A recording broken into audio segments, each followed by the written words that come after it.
La Bible dit que la femme doit être soumise à son mari. Cette histoire se déroule au Cameroun, dans la ville de Douala. C'est l'histoire de Sarah, une sœur en Christ dans une église de la place.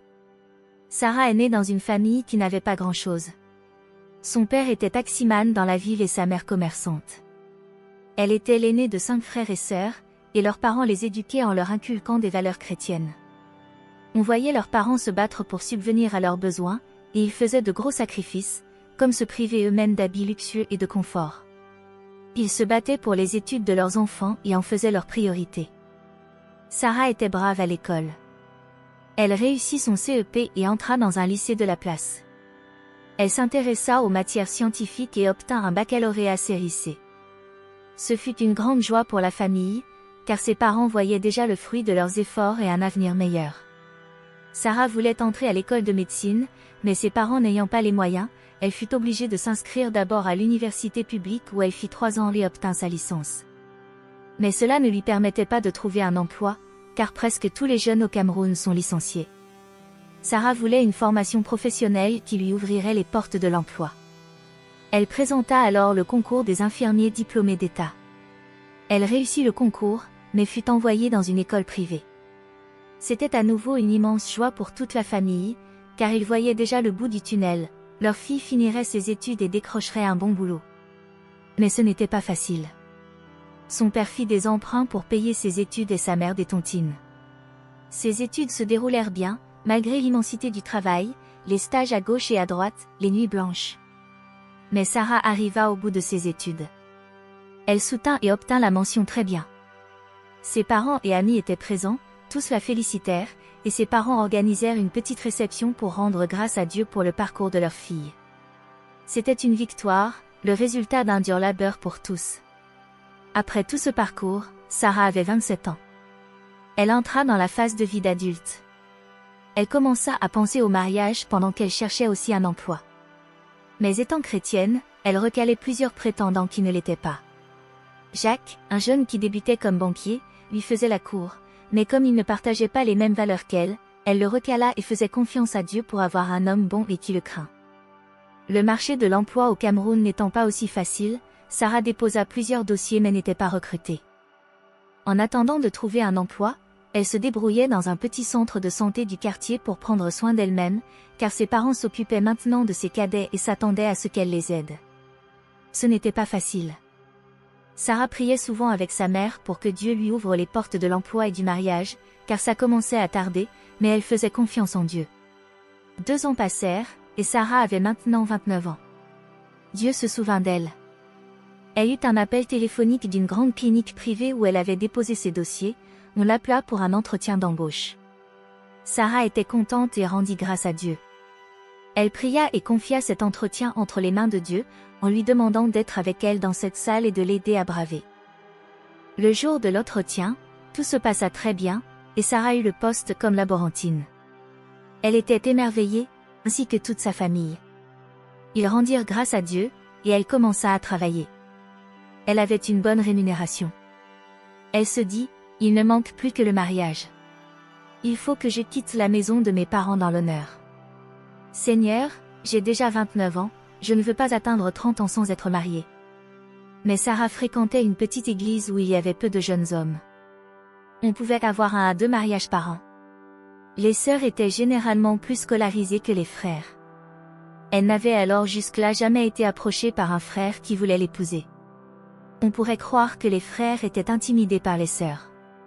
C'étaient souvent les nouvelles arrivées qui se mariaient. Sarah avait alors très peu d'options. Mais un frère finit par se décider, Patrick.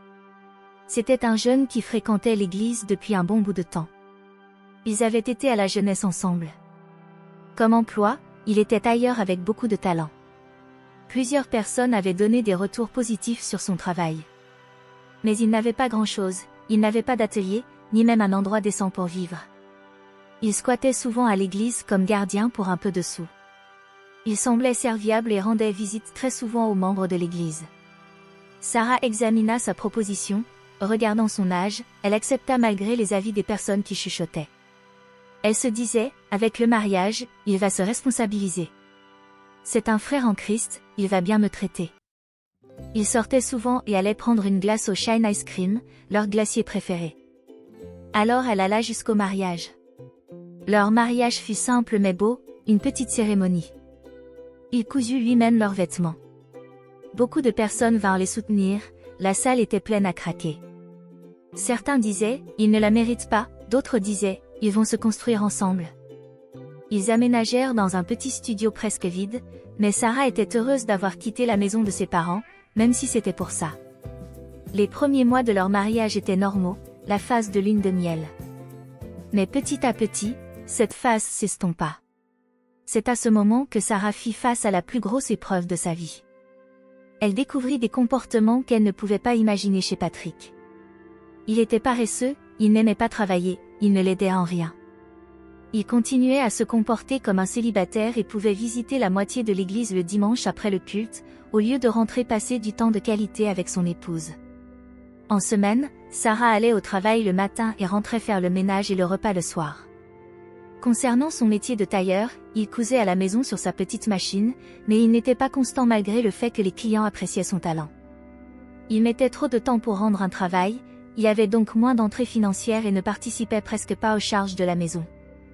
Quand elle lui faisait des propositions pour aménager leur studio, il était désintéressé, car complexé par son manque de moyens financiers.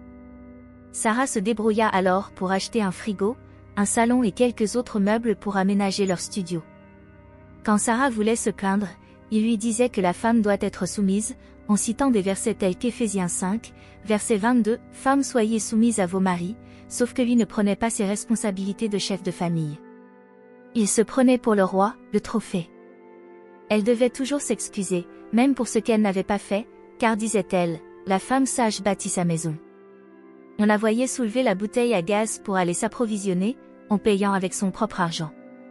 Une fois la première grossesse arrivée, il ne changea pas enceinte de 6 mois, un couple de l'église leur rendit visite et fut abasourdi de trouver Sarah en train de laver le sol pendant que Patrick regardait la télévision. Plusieurs frères et sœurs tentaient de dénoncer son mauvais comportement, mais Patrick n'était pas enseignable. Il pensait déjà tout savoir, avec l'appui de versets bibliques utilisés hors contexte.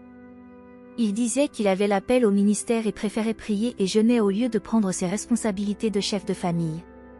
Sarah n'arrivait plus à aider ses parents comme elle le souhaitait, car tout son salaire allait dans son foyer.